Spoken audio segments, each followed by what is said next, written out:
I'm often asked what my favorite song is that I've written, and I often say moment by moment.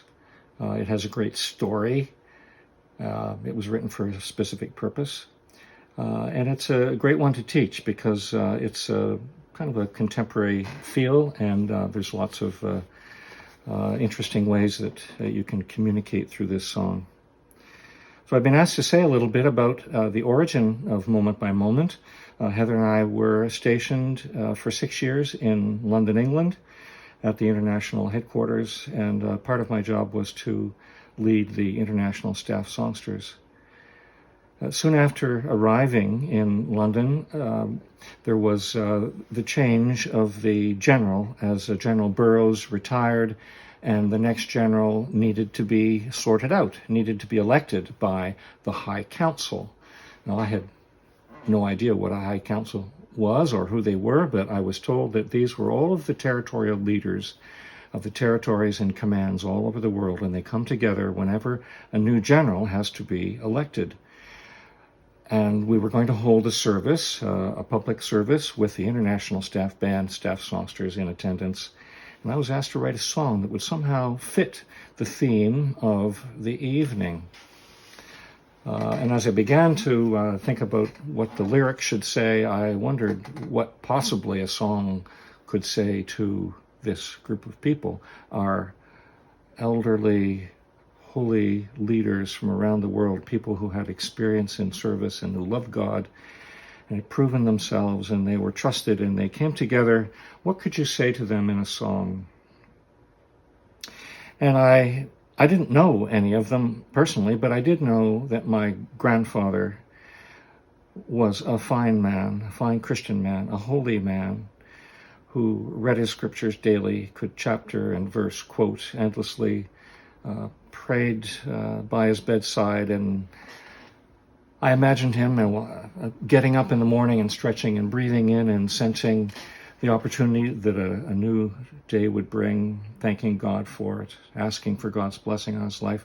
So I carried that thought in my heart as I began to write the lyrics, and the melody shaped together in my mind as I create music. Normally, the lyrics come first.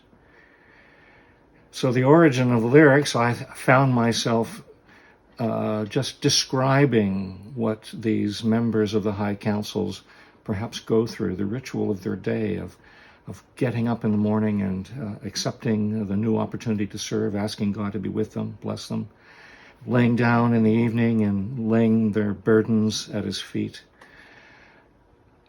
And that describes the holy life, but it doesn't describe the quest for holiness. It doesn't describe what a good person holds in his or her heart.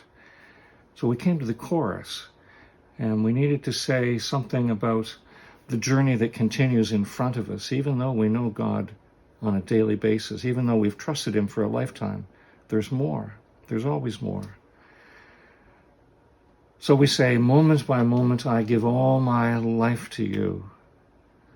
I see that being said by my grandfather, and I imagined it being said by this august body of people that were coming together to elect the new general.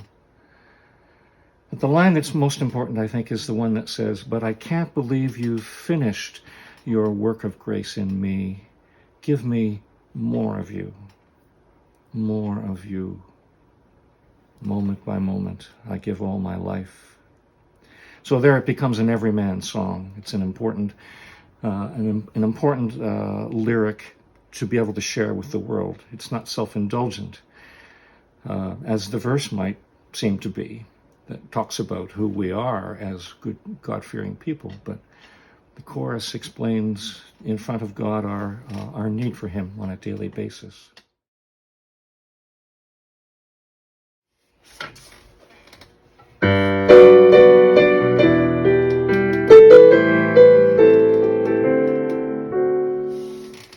One of my favorite singers in the contemporary world from the 80s and 90s, I guess, would be Lionel Richie.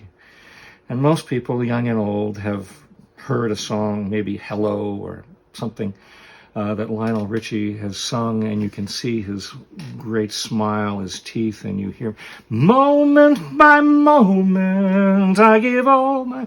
So whenever I'm trying to communicate the chorus on this song, as soon as I mention Lionel Richie, people snap to it, and they get it. They get the weight of the syllables and the rhythm of the syllables and the way they have to tumble out. And I often describe to choirs that I'm teaching this to the downward shape of the phrases. Moment by moment, I give all my life to you. So we think of it as a shape that tapers down, and then we come back. Moment by moment, shaping down through those phrases. That's an important thought. And for the verses, it looks complicated. The rhythms, if you think of it as syncopation, you'll end up singing in a very pedantic manner. Getting up each morning with your sunshine in my... Yeah, so what we must do is unlock the smoothness and naturalize those rhythms. Getting up each morning with your sunshine in my heart. So we smooth out those rhythms and naturalize them.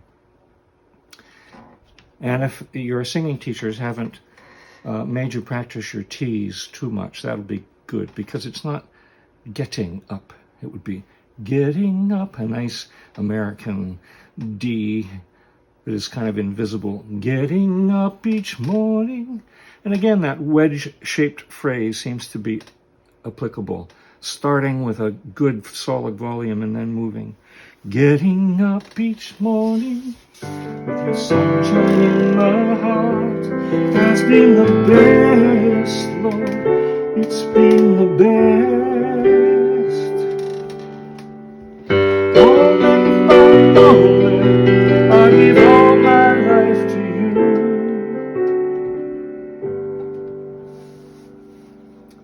And at the very end, as you approach the U, I want you to think of a vaporous connection between the top of your temple through to the heavenlies for that unison ooh sound on you, very focused.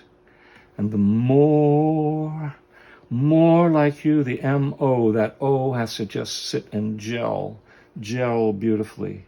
You can isolate that and just do it as a chord and hold it and listen to the choir ringing and asking God for more of you.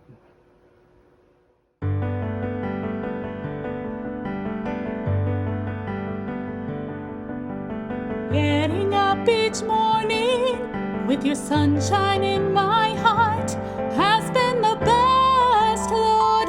It's been the best. And lying down each evening with my burdens at your feet, I found your rest, Lord. I found your rest. Yes, I've been blessed to know that you walk with me. I've tried my best to grow each time you talk to me, but I can't believe you finished your work of grace in me. Give me more of you.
time